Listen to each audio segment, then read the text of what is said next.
job to go in the wall, a hurl, a stick in a shinty bowl, the brick, the brack, the crack, and all. Let's call it an Irish pub. Caffrey's hard, Kilkenny, a pub, the Guinness, pint, the cabbage, crap, the I don't want to be paddy trapped. We'll call it an Irish pub. While I'll be fucked to swear. Welcome to episode 1 of the Pubcast. My name is Brendan O'Neill, and I would normally be joined by Mike Cross and Michelle Riley. But in these first few episodes, we are revisiting our previous podcast, Boardwalk Breakdown. Basically, we're shutting down the Boardwalk Breakdown podcast and moving those 13 episodes over here so we can keep them alive and well in our archives. So, the Pubcast is our new podcast where we'll talk about all kinds of stuff and not be limited to only talking about Boardwalk Empire. And it will actually begin on episode 14. So just consider these first 13 episodes as bonus content. Sláinte. Welcome to the Boardwalk Breakdown podcast featuring Michelle Riley, Michael Cross, and me, Brendan O'Neill. Basically, we're fans of the HBO show Boardwalk Empire, providing some analysis and silly commentary. If you have any comments or questions, you can contact us on Twitter at Boardwalk Break. Enjoy the show. All right, so season 2 is a whole new day. Season 2 opens, and on the heels of season 1, where the Commodore is trying to take over for Nucky again. And Jimmy's involved. Nucky suspects Eli. the Commodore, Jimmy, and Eli's alliance. And the three of them decide to sort of in a nice parallel, had they pulled it off, frame Nucky for election fraud, which is exactly what Commodore went to the jail for with Nucky. Right. So that's going on. Lucy is pregnant with Van Alden's child, which is amazing. That's a ridiculous combination of people. That definitely took guts to write that into the script. That was... Because that was a curveball. Yeah. Curveball, almost far-fetched. But, all right, Van Alden's insane enough that, fine, great. He can pull that off. All right, so Lucy lives with Van Alden. She has the kid. And then the scenes with Van Alden in the house, or in the apartment with Lucy and the kid screaming and his just being uncomfortable in his own skin anyway, and then this kid screaming in his ear and Lucy being Lucy in front of him is... He wants to kill everybody in the room. Yeah. He wants out. Those scenes are amazing. Right. So, Thank God for the nanny, right? Well, the nanny comes in a little bit later, but yeah. Okay, and here's an interesting twist that I enjoyed particularly because Margaret meets Nucky's new driver. Yes. And his new driver, not Jimmy... His new driver is this guy, Owen Slater. Owen, the Irishman. From Ireland. And it's sort of a shadowy figure. You don't know where he came from, what happened. He's clearly IRA associated. He's from Ireland. Yeah. And very IRA-ish. But that's kind of hidden the first couple episodes when you see him. I had that feeling. Right. I mean... Yeah. I mean, you don't come to America like that and work for Nucky Thompson if you're not... Right. So one of the things... Great character, though. Great character. Really liked him. I believe he's English or British or something. Born in London, yes. There you go. Boy, he's a handsome devil. That's all right. So that was a great sideline to the story, but Margaret really, really develops her relationship with Nucky in this season. For the worst. Yeah, I mean, for my mind, you always have the Van Alden segment. But clearly you have the mob wars, and we're going into full-scale war in this season. Yep. You always have this relationship between Margaret and Nucky, and then later with Owen. And then you find out just sort of details about the whole Jimmy Commodore Jillian situation. I would say those are really the main points of season 2. Jimmy's role is interesting because he's always trying to find his way. He's always trying to be the guy. He's not quite the guy yet. He seems like, I know later on we're going to get into creepiest characters, saddest characters.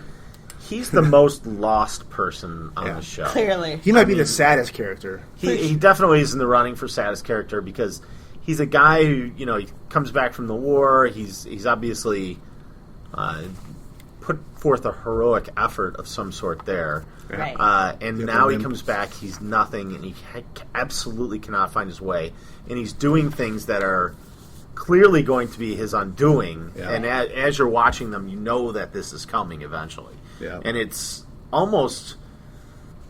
He might be the most compelling person in the first 2 seasons in that... Yeah. There's almost that want for him to succeed in a way. Yeah, and he's feel missed potential in every stage of his life. Well, you feel like he goes to Princeton, and that doesn't work out. He goes to war, and obviously that's left some scars. He comes home to a marriage that's clearly not right. Right. And the situation with Nucky goes south. I mean, there's just every way you think he's going to be the star. He's poised to be the quarterback in every situation, and he ends up... And he fails. And he so desires to be Nucky. I mean, that's his dream, is to take over for Nucky, right? To be the guy in charge. To be the guy in charge. But where I was going to go with that is that they're so astronomically different people. Right.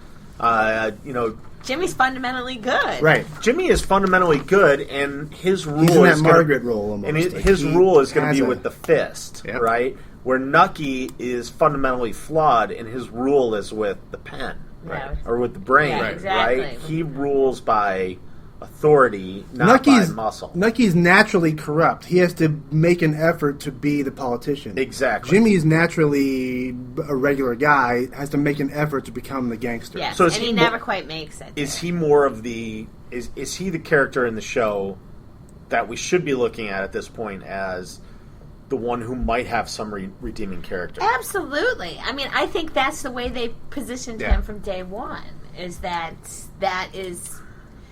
And you're flawed, but he can flawed person. Right, but not only that, the redemption, you feel like you're waiting for this connection.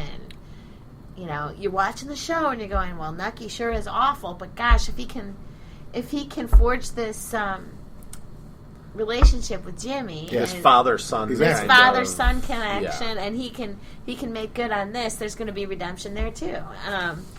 Yeah. And Scorsese never fails to deliver. Of course. I'm killing that dream.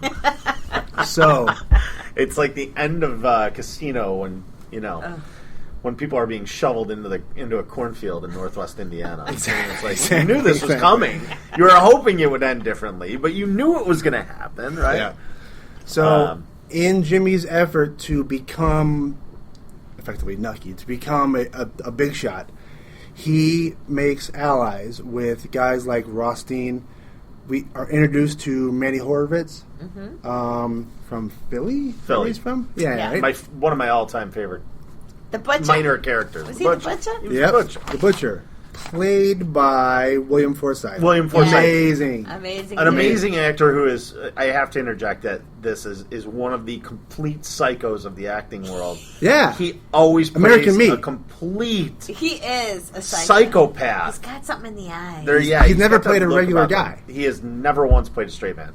And he always plays it to the nth degree with epic proficiency. Yeah. Absolutely love him as a character actor. So, in Jimmy's relationship with those two guys plus Eli, they develop this plan to kill Nucky, effectively. And there's that one scene in Babette's where Nucky's schmoozing with whoever, and they're getting ready for the show. And he looks down, there's sort of it's not an aisle, but it's a crowd of people, and he can kind of see through. And Jimmy's walking toward him, and Nucky's sort of, oh my God, looking around like, what do I do? This guy's going to kill me. You can see in Jimmy's eyes. Jimmy's about to come toward him and do something. Jimmy grabs him, hugs him, and says something like, be careful what you wish for, or whatever it is. A little whisper to him like, watch your ass. And it was loud in Babette's. It was loud. Yeah, it was like walks away, and no one notices anything. And right behind Jimmy is the gunman shooting Nucky. Nucky puts his hand up, gets shot through his hand. The rest of his body's okay, but that was the failed assassination of Nucky. And as the scene sort of closes, you can see Jimmy walking out of Babette's, like through the doors, and you hear in the background like, "Oh, he's alive!" And Jimmy's face sort of reflects that. Either he's, you can't tell, either he's mad, he's annoyed Relieved. that he lived, or he's relieved that he lived. He sort of reacts like, oh, he's alive. He's alive, right. Whatever that means to Jimmy. And we It's a never whole really thing. know. I think, Right. and that's another great Right. thing about the Scorsese vehicle and how he drives his characters and his plots, is that sometimes you have to make the decision. It's the David Chase end of The Sopranos thing, Yeah. where, Right. you know, the guy walks in the door of the restaurant and Tony's sitting there and then it's fade to black. Yeah. You kind of get to decide in a lot of these situations where a character's Right. head is, right? And, Right. and I actually, sometimes I resent that. Sometimes I think Oh, I it's- think a lot of people resent that. it's, well, I mean, it's Americanism at its finest, right? We want the fucking answer, and Right, we want it time now, out. right? Right. I don't need to be given options. I Right. want to be told what to do. Right. Um, That's why so many people barked about The Sopranos. right. And I generally have comfort in being able to make the decisions or draw my own conclusions. I actually kind of like that because I can play out multiple scenarios in my head. I know a lot of people do have trouble with it, though. I mean, people were Yeah. furious at The Sopranos, right? In also that like- case, and I remember this specific moment with Jimmy, I liked the fact that I didn't know whether he was I know. relieved that he was I know. alive or pissed that he was alive, right? And You see there's a reaction, but you're not sure what it is. yeah, you Like, get a what reaction, was but you that? don't know what it is. And and the great thing about it is you never get the answer. You Yeah. really don't. I mean, I don't know. I mean, when I look back on that, I think, and this is just me being sentimental, I think that I was like, oh, see, he didn't really mean to shoot that guy. that's your naivety. You know, it is. It was like, oh, he loves him. He didn't mean to hurt him. Even though I just had him gunned down in Right. the nightclub. But Right. yeah, Yeah. you know, you do. There's part of you that wants to say, oh, they're family. You know, when they're not really. But I mean, they're basically family. Well, they were family. That's Yeah. that's Yeah. you know, the underlying message in the first couple of seasons with Jimmy Darmody is, look, this was a father-son relationship Yep. that completely went sideways, and there were points where it had to. I mean, it was driven to that by plot development, but there were points where it started to go south, where it could have gone either direction, and it always went south, right? And it's It never works out for Jimmy. No matter whatever Wow. happens, he's does sort never of, work out for anybody in this show. Well, you could say speaking that of for never sure. working out for Jimmy, I mean, one of the big things that's revealed in season 2 is just how messed up Jimmy was because of his mother. Yeah. Oh, well, yeah. Yeah. Yeah, you get a lot of Gretchen Mol and Jimmy in season 2. Which is where she throws her hat in the ring for creepiest character. of No the doubt entire about it. series. I mean, Well, creepiest yeah. character of all time, possibly. There were some very, very painful moments where I was turning my head away from the screen. Yeah, absolutely. But I think it was quintessential to the development of the story. It was building since day one. Yeah, of course. I And- mean, and and, it you was- kind of knew it and never wanted to even let yourself think it. And then you saw it and you're like, "Yep, that's right. That's Yeah, that's exactly where they what were it's going. supposed to be." And, oh, God, I need to throw up.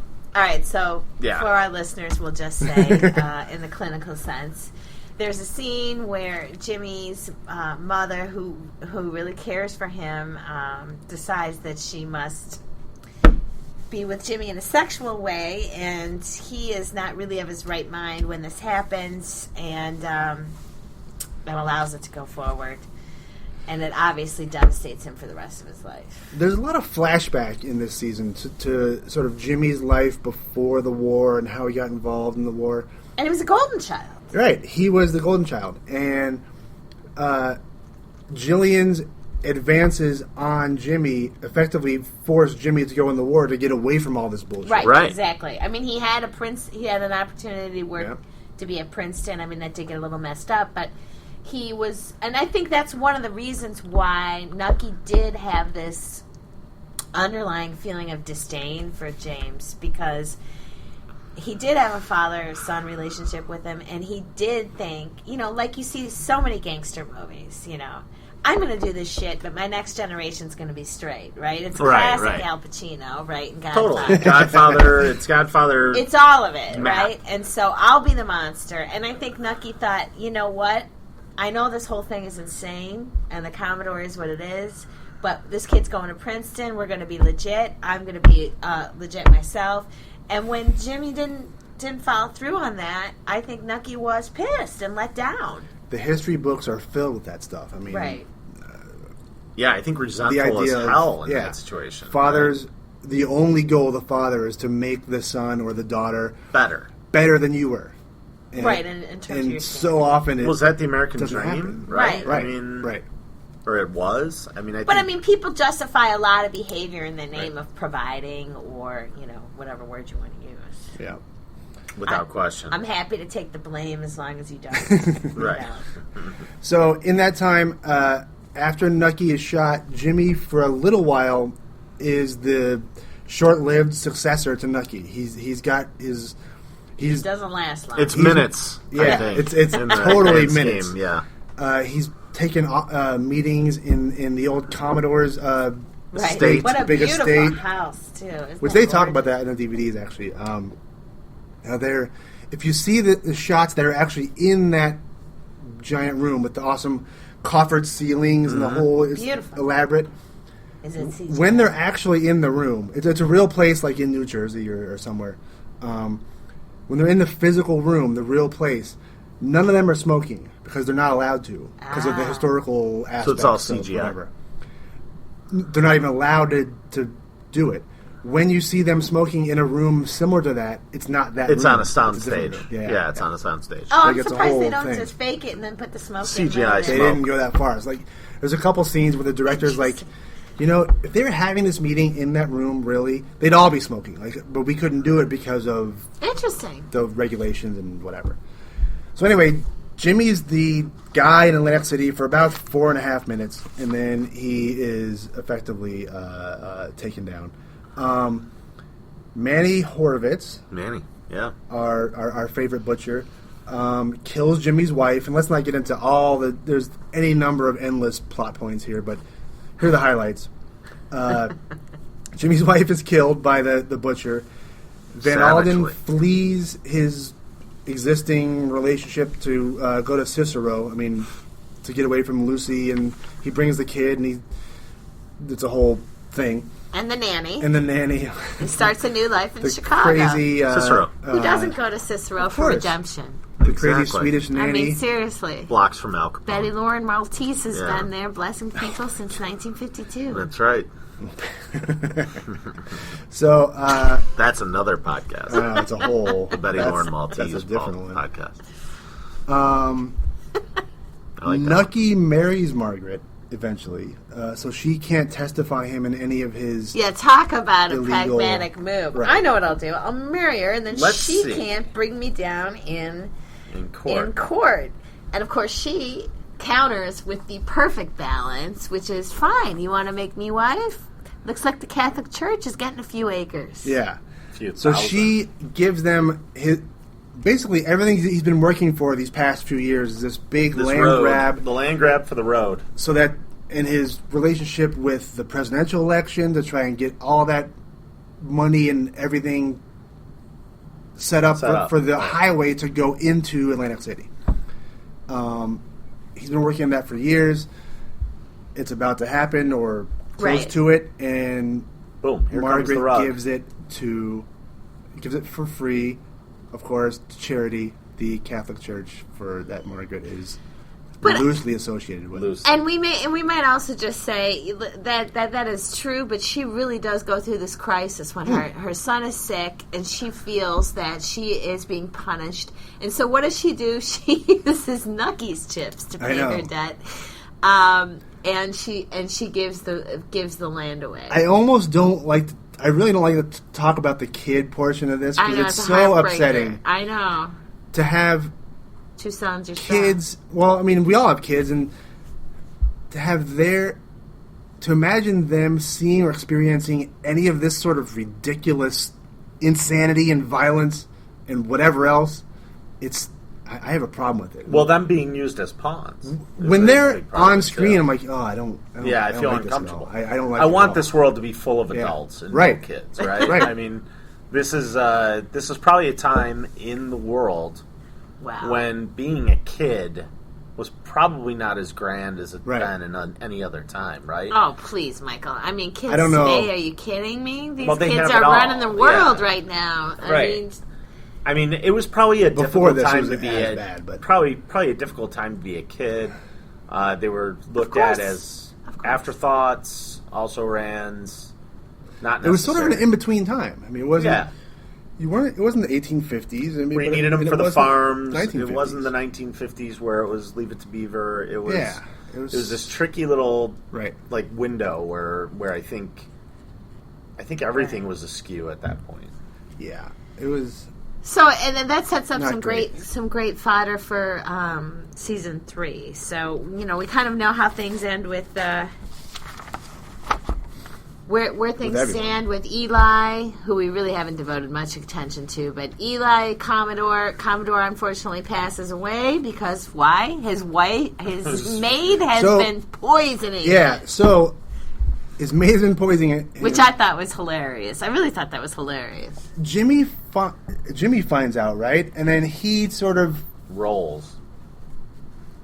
facilitates the maid being fired, Commodore getting back to health. But then shortly after, in this same season, Jimmy, who is high on heroin at this point, kills the Commodore. Right. Which Well, is you like- knew that day was coming. I know, but it's a weird thing that he wanted him... I mean, they should have At- named Jimmy Oedipus Rex. Right. I mean, at this point, Right. there's so many. But he yeah. wanted the Commodore at like full strength before he took him down. Yeah. It Right. appears, right? That's that's the underlying story there is that he wanted that Commodore dead from the moment he set foot back on. I don't want this maid taking him down with a little bit of I'm gonna poison do it. here and there. Yeah, I'm yeah. doing it, Yeah. and I'm going to do it in a violent way, and he did, and Oh, Dabney Coleman. poor Dabney goes down. But it was really What an actor compelling. he is. Yeah, he's what fantastic. an actor. I mean, he's got a stature without just walking into the scene. You're Yeah. just like, I know this is important. He Yeah. can really carry the screen. He's good at. He's very good. amazing. Absolutely. All right, so we're through season 2. I mean, 2 full seasons. Oh my Well, God! How much except time do we have for for Jib? Jimmy's death. Well, yeah. I mean, that's know. kind of end of season 2, beginning of season. Yeah, all right. 3. Well, it's clearly let's ends- tackle it before we get. No, it was Any the end further. of season 2. I think we have to wrap that up with the. With the death of Jimmy Darmody. I have to say that I felt the wind was knocked out of my body when that happened. It was like, no, how can this show go on without Jimmy? And they So soon Nucky do kills Jimmy in a rainy field, in a rainy on a rainy beach. beach, right? Yeah. And it was I'm sad. surprised it went on this long. I'm surprised he didn't kill him in season 1, or the early part of season 2. I think. I mean, I saw it coming forever. Just a matter of how or what would be the final straw. But even when you saw it, you're like, oh, that's major. It Like, still stunk. That's Oh, it's done. that was I mean, our character, the guy whose eyes. Right. Well, we were. I think yeah. we were seeing through, right? Your Right. setup at the beginning is we're viewing this whole So thing now through what? the eyes of Jimmy. But now Darmody. you know that opportunity for redemption is gone. Totally. And Let's move on to the next massive fuck up. right. So- and you really do feel sort of lost as to. It's also one of those things where you're like, really, the second season they're going to kill off a main character. I mean, it took guts. It took a strong. Marty Scorsese does what he wants. But that move sets up season 3, and I don't want to jump into season 3 just yet. But that for the first season and a half, let's say, the theme was you can't be half a gangster. Right. The last half of that season, culminating with Jimmy's death, is now I'm a full now I'm a gangster. full on. Yeah. Fuck the political stuff. Now I'm the worst thing in the world. I'm the I'm gangster. this animal. And it had to be done. I mean, it really had to be done. And season 3 is Oh, I mean, season 4 too, but season 3 is so goddamn gangster. Yeah. There's people are dying left and right in season 3, and it's double crosses, and there's no holds barred in season 3. did you have something you wanted to say before we got to season 3? Well, I kind of do. 'Cause I kind of want to recap because Yes, please. we do. have sort of a midpoint for the first 2 seasons, the last 2 seasons. Right? Because season 3 is a real turning point. I don't even know where to Oh, go with my. season 3. At this Well, point. Well, season I 3 we I can would tell devote you right now, I 2 was hours. fucking Well, terrified. 2 hours to Jip.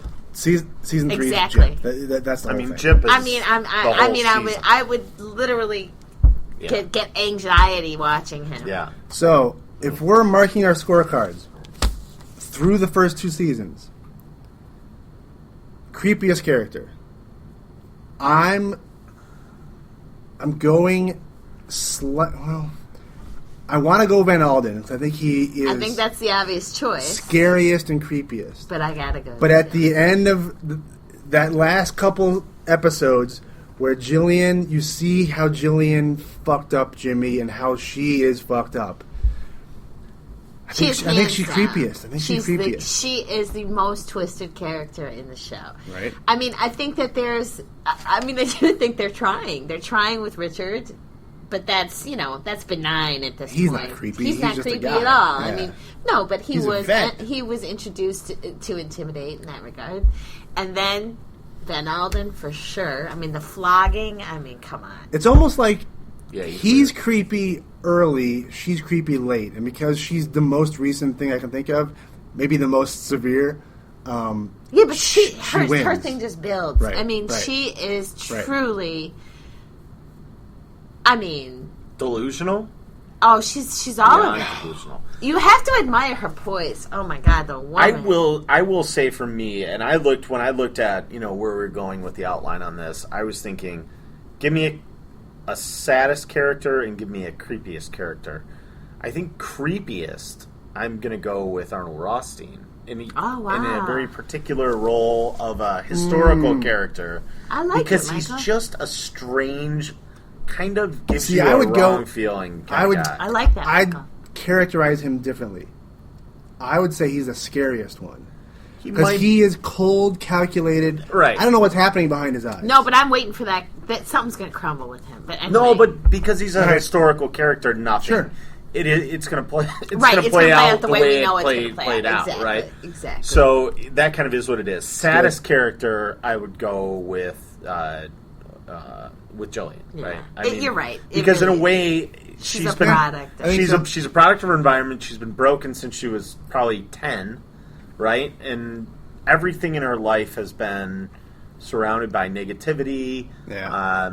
Bad I mean, that password is- thinking. Yeah. I mean, she's kind of been driven down this path her whole life. Totally. It doesn't justify any of the actions that she's taken, No. but it just makes it a whole sad story to me. It does, and that is So. why, as the seasons progress, you are able to, even though you don't want to, you are able to develop some empathy for her as she moves on. Which, Until we get to season 4. yeah. No, well, in season 4, three. even We got a whole yeah, thing, when she with Ron Livingston. I mean, you finally say, "Oh, come on." through the first 2 seasons, There's an opportunity for a happy end. Yes. who there was. who would you fear most? Which character, had you been in that world? I don't know how to explain that, but Yeah. Rothstein. which one Yeah. do you not want to have on your bad side? Rothstein. He's a guy who gets shit done in the worst possible ways. I think it's Rothstein. Nucky? Nucky is a guy you don't No, want I to be think bad there's side. humanity But I think in I, Nucky. There's I think I opportunity. think there's I know. still at this point in time after season 2, even though he's had Jimmy whacked or whacked Jimmy himself, there's still an opportunity for Nucky. No, I think the Commodore is pretty scary. Well, it might be. there's a lot of contenders in this. I mean, category. Rothstein's a good call. I'll have to say, but I'll go. I think the correct answer is Rothstein, if there's a right or wrong. I don't know that there's a right or wrong, but I mean, I really like it. One, I will say that I like it. maybe doesn't come out quite yet, although I think it's there. Because he's almost... This is almost counterintuitive, but he's almost a robot. I'll say Richard Harrow. really Saddest? No, scariest. scariest. Were you to get 'Cause on his you're bad waiting side, for that to overflow, he's Tunnel vision. focused, right? Tunnel Focus. vision, right? Yeah. and he's broken. But I think he has a moral compass, so you'd have to be an asshole to get on his bad side. I think when we go down that path of there are no redeeming characters in this whole plot line, He's the he one. might be the one. He might be the one. But you touched on He's something still here. one. he's Is just so broken. he does have a moral compass, but he is also completely willing to do whatever it takes to rectify a situation Right. because of that moral compass. Right. Even resorting to killing. Yeah. He's a trained killer. He's a gun for hire. Yeah, I mean that's his MO. I mean he was a sharpshooter in the war, right? And, We'll get to that in season 4. That yeah, takes we center get to see stage. that center stage, right? All right. quick recap of season 2. I want to just throw out a couple characters that we didn't gloss over. We talked about them, but 4 that play a significant role that we didn't talk about a ton. We touched on both of them, all 4 of them really. Owen Slater as the driver. One thing I liked in watching the DVD commentary, and this is my common theme, is the insight that I get from the directors and stuff. He comes over as a mysterious figure, and then you see him take down, find, track, and kill an IRA traitor, basically. An informant. Garrots him in the bathroom. Yeah. And I think that was a choice of the actor or the director for the method of execution. Because he wanted him to feel it. He wanted him to know, I'm killing you. Not a bullet, not a knife, but a slow, painful, agonizing death of a garrote wire on your neck. I don't even know what that means, garrote wire. It's a wire with a couple of handles that you can put a lot of force on someone's neck. Yeah, you double it over behind your neck and you pull it twice. And in the scene, he's got his hand in there even to stop it, but it's a wire. So he's cutting through his hand. At the very end, right before he dies, he cuts his fingers off. You see his 3 or 4 fingers fall off into the urinal. Anger. And he falls his face first into the urinal. A lot of anger in that scene. Right. A lot of anger. Wonderful. One little thing he does, I don't think this is a real thing, but it looked awesome on film. When he goes, because they follows him into a bar. And then the Irish guy, the traitor, goes into the bathroom, and then Owen goes into the bathroom after him. Guy's at the urinal. Owen closes the door, has a spoon, jams it in the door, and then puts the spoon head on the doorknob. That's some sort of a stop. Whether it works or not, I don't know, but it looked like cool. Something he had done, like a common way to jam a door and no one can come in. And it was like a very... Calculated. This is not Johnny Irish. This is some rookie. An IRA This is a hit. Hitman. This is an experienced person. Oh, that's cool. A couple other characters. We talked about Manny Horowitz. I wish that guy had a bigger role. He's maybe it's the actor, because I think that guy was amazing with his butcher. I absolutely everything that guy's ever done has been just epically crazy. Yeah. He's a guy with not a lot of range, but the character he plays is it's a good point. Phenomenal. She may be just an afterthought, but the character of Sigrid as the Norwegian nanny. Yes. / wife. Yeah, kind of a cool character. She is the only one who sort of stood up to Van Alden ever in any way. And she really steers him in a lot of ways. Right. Like, she's telling him, get out there and do what you need to do to make things right. She gets him out selling the irons. The Swedish... irons alcohol? Or whatever. The Swedish booze, but the irons. The iron first. The great scene where he beats the guy with the iron. She's making homemade booze or whatever. And has him go shipping sell them it off at the bar. to sell it, right? Yeah. Well, So all the she's women in kinda Boardwalk tricky. Empire, I have to say, as the woman on this panel, Yeah. all have a strength. Yep. It's a very, very And they defined exercise it strength. in different ways. Yeah, for sort of sure. sneaky ways. But It's kind of good. They are not shrinking violets, these ladies. They all have figured out a way to navigate these assholes. We'll get through the time, right? The one we didn't talk about is, and I think he's from Philly too. I cannot keep anyone straight because I'm too old at this point. My memory is gone. George Remus, the character. The one thing I liked, and it kind of set him up as a doofus, is that he would speak about himself in third person. Well, I'm sure that was by design. And it's not subtle, but I love it because it's so obvious. Like, this guy's an idiot. He doesn't get the whole thing. And he's going down hard. Thought that was good. All right, season 3. We're going to open with basically Gyp Rossetti and Bobby Cannavale. Right. Oh, He's God. amazing. I can't even. Let's take a break. You get the sweats thinking about it. Oh, that guy's amazing. guy is... I mean, that was disturbing. Sorry for the abrupt end of the show, but for the first few episodes where we recap each season, we recorded them all in one sitting and needed to break up the discussion into consumable, bite-sized pieces centered around each season. Thank you for listening to the Boardwalk Breakdown podcast, and follow us on Twitter at Boardwalk Break.